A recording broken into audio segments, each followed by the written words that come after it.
just got back from the beach, guys. The weather started to turn. As you can see, it's pretty dark outside, but it's overcast. And beach was cool, beach was fun.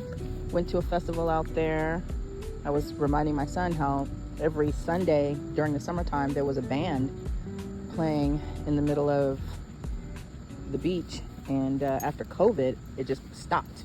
Everything stopped. And now, slowly but surely, we're starting to get more festivals here and there, but it's not the same just even 5 years ago.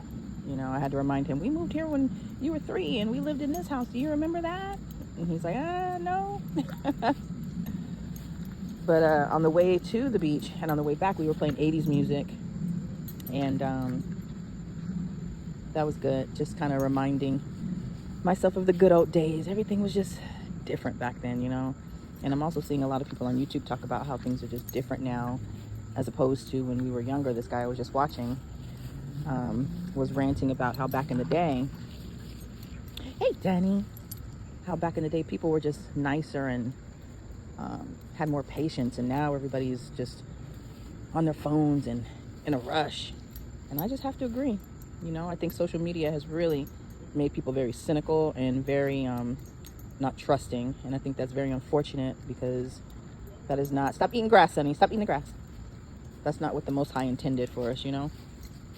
But anyways, we were listening to some David Bowie, some Wham, Depeche Mode, Tears for Fears, some MJ, of course, in there, some old school Madonna, which I love. Madonna from the 80s and the 90s. Oh my gosh.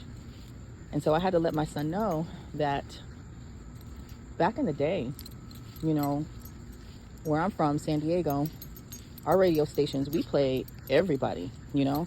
And if it weren't for black people putting a lot of those UK artists on the map, they wouldn't be as big as they are, like Wham and George Michael and all those guys. Like, we literally gave them a stamp of approval and they blew up, you know.